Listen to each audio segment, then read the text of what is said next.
Episode 4 की कहानी एक साल का छोटा सा टाइम जंप लेकर शुरू हुई। किंग वेसेरिस ने रनीरा का स्वयंवर रखा था। राजा के कहने पर रनीरा अपने लिए दूल्हा ढूंढने वेस्टरोस की टूर पर निकली थी। देख के लग रहा है कि रनीरा ब्राथियंस के इलाके में रुकी हुई थी। बच्चे, जवान, बूढ़े सारे रनीरा का दूल्हा बनने लाइन में लगे हुए थे। ऑब्वियसली रनीरा को इनमें से एक भी कैंडिडेट पसंद नहीं आया। हाउस डंडोरियन के रिजेक्ट होने के बाद अब हाउस ब्लैकवुड की बारी थी। ब्लैकवुड फैमिली का कनेक्शन सीधा वेस्टरोस पर आए फर्स्ट मैन के साथ था। जल्दी हमारी समझ आ गया कि हाउस ब्लैकवुड और ब्रैकन की आपस में जरा भी नहीं पड़ती। हाउस ब्रैकन का एक बंदा ब्लैकवुड कैंडिडेट को खड़े खड़े रोस्ट करने लगा। ये देखकर गुस्से में इस बच्चे ने ब्रैकन के फैमिली मेंबर को मार दिया। रनीरा को अब यहाँ 1 मिनट भी नहीं रुकना था। वो अपने स्वयंवर टूर को आधे में रोककर वापस किंग्स लैंडिंग की ओर निकल पड़ी। रास्ते में डेमन का ड्रैगन कराक्सिस रनीरा की शिप को कट मारकर किंग्स लैंडिंग पर लैंड हुआ। रनीरा का एक्सप्रेशन देख के लग रहा था कि यह अंकल डेमन की वापसी से काफी खुश थी। क्रैब फीडर को मार के स्टेप स्टोन्स पर कब्जा करने के बाद डेमन उस इलाके का राजा बन गया था, the king of the narrow seas. Corlys और डेमन की दोस्ती अब खत्म हो गई। कॉर्नलिस वापस अपने घर चला गया। डेमन यहाँ खुद को और स्टेप स्टोन्स की सल्तनत को किंग वेसेरिस के हवाले करने आया था। डेमन को अपने सामने झुकता देख राजा ने उसका तोहफा कबूल कर लिया। वेसेरिस को लगा कि चलो देर आए दुरुस्त आए, डेमन की अकल तो ठिकाने आ गई। डेमन के घर वापसी की खुशी में वेसेरिस ने पार्टी रखी थी। यहाँ वेसेरिस रनीरा की बातों को पूरी तरह से इग्नोर कर रहा था, क्योंकि रनीरा ने राजा को बिना बताए अपना टूर 2 महीने पहले ही कैंसिल कर दिया। एलिसन ने रनीरा को समझाया कि उसका टूर अरेंज करने में वेसेरिस ने काफी मेहनत की थी, इसीलिए वो थोड़े नाराज हैं। यहीं पर ये दोनों दोस्त अपनी रॉयल जिंदगी को लेकर डिस्कस कर रहे थे। ये दोनों तो बस नाम के प्रिंसेस और क्वीन हैं। एक्चुअल में तो लोग बस इन्हें यूज करना चाहते हैं, रनीरा को पावर के लिए और एलिसन को बच्चे पैदा करने के लिए। ये बच्चे पैदा करने वाली बात एलिसन के सीधा दिल पर जाकर लगी। गलती का एहसास होते ही रनीरा ने फौरन उससे माफी मांग ली। इस एपिसोड का मेन प्लॉट इन दोनों की जिंदगी पर फोकस है, आज्ञाकारी क्वीन और मनमानी करने वाली प्रिंसेस। डेमन का शादी को लेकर एकदम अलग ही पर्सपेक्टिव था। इसने रनीरा को समझाया कि टारगेरियंस बस अपनी ड्यूटी पूरी करने के लिए शादी करते हैं। जल्दी रनीरा भी किसी पॉलिटिकल वेडिंग का पार्ट बनेगी। रनीरा को चुपचाप शादी के लिए हाँ कर देनी चाहिए। एक बार इसने शादी कर ली, फिर वो जैसे मन चाहे अपनी जिंदगी जी सकती है। डेमन को ही देख लो, आज तक इसने अपनी बीवी को कभी प्यार से नहीं देखा। डेमन के लिए ये बोलना काफी आसान था, क्योंकि वो एक मर्द है। रनीरा के लिए शायद ये सब इतना आसान नहीं होने वाला। शादी होते ही पतिदेव उसे बच्चे पैदा करने वाली मशीन बना देंगे। रनीरा की माँ के साथ भी ऐसा ही हुआ था। एमा की मौत किंग को एड देने के चक्कर में ही हुई थी। रनीरा को ऐसी जिंदगी कतई नहीं चाहिए। फिर हमने देखा कि रनीरा को फाइनली काउंसिल के टेबल पर जगह मिल गई। ड्रिंक सर्व करने इन्होंने नया बंदा हायर कर लिया। स्मॉल काउंसिल में सारे कॉर्लिस के बारे में बात कर रहे थे। कॉर्लिस अपनी बेटी लीना का रिश्ता ब्राउस में करवाने वाला था। एक बार वहां के सी लॉर्ड की बेटी की शादी लीना से हो गई तो समझ लो कॉर्लिस को फ्री सिटीज का भी सपोर्ट मिल जाएगा। इसके जवाब में राजा को भी जल्द से जल्द पॉलिटिकल वेडिंग प्लान करनी होगी, यानी रनीरा की शादी किसी पावरफुल हाउस में करा दो। रनीरा का डर बिल्कुल सही निकला। स्मॉल काउंसिल बस उसे एक बिजनेस ऑफरिंग की तरह देख रहे थे। डेमन ने चुपके से रनीरा के रूम में कुछ कपड़े और चिट्ठी रखवा दी। रनीरा भेस बदलकर इंस्ट्रक्शंस फॉलो करते हुए डेमन से मिलने चली गई। महल में ये सीक्रेट रास्ते मेगोर ने बनवाए थे। रनीरा को खुश करने डेमन उसे लोकल मार्केट ले गया। एक तरफ रनीरा अपनी आजादी फुल ऑन एंजॉय कर रही थी, तो दूसरी तरफ एलिसन जबरदस्ती क्वीन के ड्यूटीज निभा रही थी। इसे तो अब सेक्स वगैरह में भी कोई इंटरेस्ट नहीं आता। राजा के कॉल का वेट करो, जाओ, कार्डियो करो और वापिस आओ। शहर में भागते हुए रनीरा की मुलाकात हार्विन स्ट्रॉन्ग से हुई, बट प्रिंसेस को मजे करता देख स्ट्रॉन्ग वहां से चला गया। वैसे भी रॉयल्स को ये आम जिंदगी के मजे लेने कभी मिलते हैं। सिल्क मार्केट में घूमते वक्त रनीरा को फिर से एक बार जबरदस्त रियलिटी चेक मिला। यहाँ पर अगले राजा को लेकर एक थिएटर शो चला था। पब्लिक का रिएक्शन देखकर यह साफ साबित हो गया कि कोई भी रनीरा को रानी नहीं मानता। सारे के सारे एगॉन के राजा बनने का वेट कर रहे थे। उस टाइम वुमन की हालत इतनी खराब थी कि उन्हें थिएटर्स में तक जगह नहीं मिलती थी। इसलिए यह बंदा रनीरा जैसा मेकअप करके प्रिंसेस बना हुआ था। फिर डेमन रनीरा का मूड चेंज करने उसे ब्रॉथल हाउस ले गया। ब्रॉथल में घुसने से पहले डेमन ने रनीरा के बाल खोल दिए ताकि यहाँ वर्कआउट करने वाले सारे लोग देख सकें कि रनीरा और डेमन आए हुए हैं। डेमन ने रनीरा को समझाया कि यहाँ लोग अपनी ख्वाहिशें पूरी करने आते हैं, इधर कौन कहाँ से आया है कुछ मायने नहीं रखता।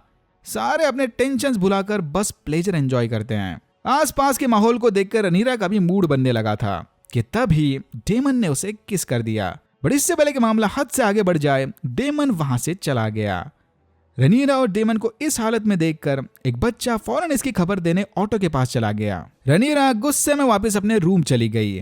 प्रिंसेस को इस हालत में देखकर सर क्रिस्टन कोल काफी हैरान थे। पहले तो यह बात कि यह बाहर कैसे गई।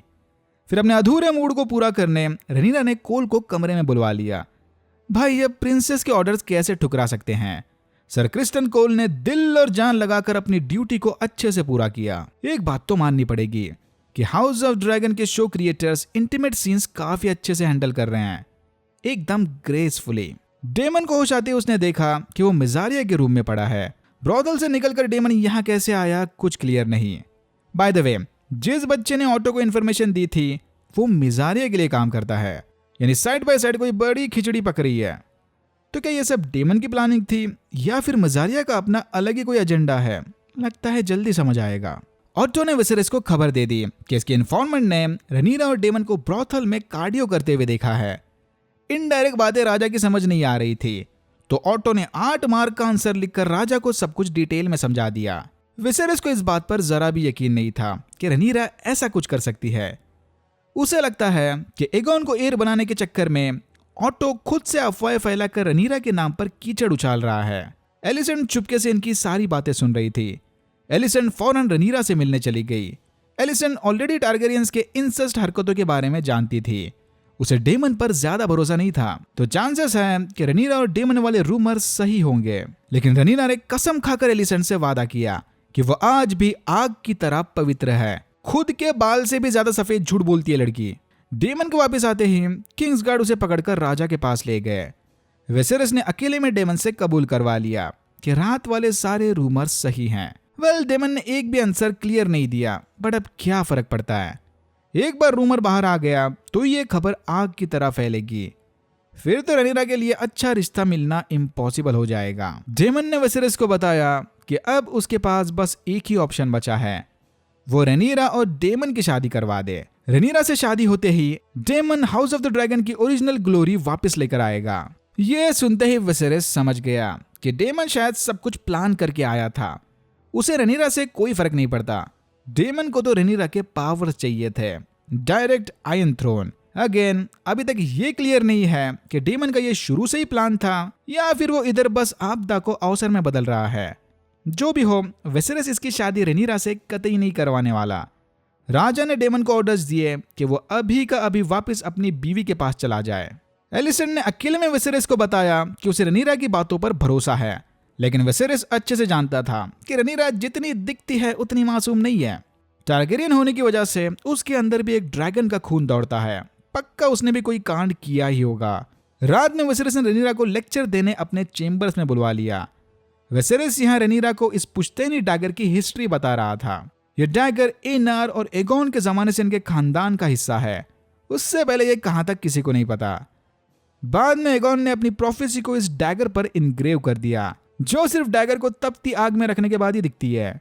एपिसोड 1 के एंडिंग में विसेरिस ने रनीरा को बताया कि एगोन को आने वाले लॉन्ग नाइट और इनडायरेक्टली नाइट किंग के खतरे के बारे में सपना आया था। उस खतरे से निपटने के लिए किसी टारगेरियन का आयरन थ्रोन पर बैठना जरूरी है। इस एपिसोड वाली प्रोफेसी में ये प्रिंस हु प्रॉमिस की बात कर रहे थे, जो कि एगोन के खून से ही निकलेगा। कहा जाता है कि टारगेरियन भाषा में प्रिंस एक जेंडर न्यूट्रल वर्ड है, जो कि मेल या फीमेल दोनों के लिए यूज कर सकते हैं। तो हो सकता है कि डेनेरिस टारगेरियन ही प्रिंस हु प्रॉमिस है। Maybe. इधर शायद एक और बात कंफर्म हो गई कि आर्या ने जिस डैगर से नाइट किंग को मारा था वो यही डैगर है। इससे पहले फैंस थोड़े स्केप्टिकल थे। एनीवेज, विसेरिस ये सब बताकर रनीरा को उसकी रिस्पॉन्सिबिलिटी समझा रहा था कि एक टारगेरियन का किंग या क्वीन बनना कितनी बड़ी बात है, क्योंकि एगोन की प्रोफेसी टारगेरियन के साथ साथ सारी इंसानियत को इफेक्ट करेगी। विसेरिस चाहता है कि रनीरा कॉलिस के बेटे लेनोर से शादी करे। रनीरा को यह रिश्ता मंजूर है, लेकिन सिर्फ एक शर्त पर। विसेरिस ऑटो हाईटावर को हैंड ऑफ द किंग के पद से हटा देगा। रनीरा को पूरा यकीन है कि ऑटो शुरू से ही अपना अलग गेम खेल रहा है और वो उसके पोते एगोन द सेकंड के राजा बनने तक शांत नहीं बैठने वाला। विसेरिस की भी समझ आ गया कि शायद रनीरा ठीक कह रही है। अब सारी कड़ियां जुड़ने लगी थी। जहेरेस पहले विसेरिस के पापा को हैंड ऑफ द किंग बनाने वाला था, लेकिन उसी सेलिब्रेशन के दौरान किसी एक्सीडेंट में अचानक उसके पापा मारे गए। सही टाइम पर सही जगह रहने की वजह से जहेरेस ने ऑटो को हैंड ऑफ द किंग बना दिया। विसेरिस को लगने लगा है कि शायद उसके पापा की मौत के पीछे भी ऑटो का ही हाथ होगा, और एमा के मरने के बाद भी राजा की कमजोरी का फायदा उठाने ऑटो ने खुद अपनी बेटी एलिसन को चारा बनाकर विसेरिस को जाल में फंसाया। Everything is connected. क्या सही है क्या गलत अब कुछ मायने नहीं रखता। इतना बोलकर विसेरिस ने ऑटो को हैंड ऑफ द किंग के जॉब से हटा दिया। फिर रनीरा को अनवांटेड प्रेगनेंसी से बचाने ग्रैंड मास्टर उसके लिए स्पेशल टी लेकर आए, इंडिकेटिंग कि सबको पता है कि रनीरा डिड इट। और यहां होता है एपिसोड 4 खत्म। अगर आपको वीडियो अच्छा लगा तो please like share and subscribe for more videos like this. मैंने ऐसे और भी वीडियोस बनाए जिनके लिंक्स आपको डिस्क्रिप्शन बॉक्स में मिल जाएंगे। Thank you very much for watching and I'm hoping to see you in my next one.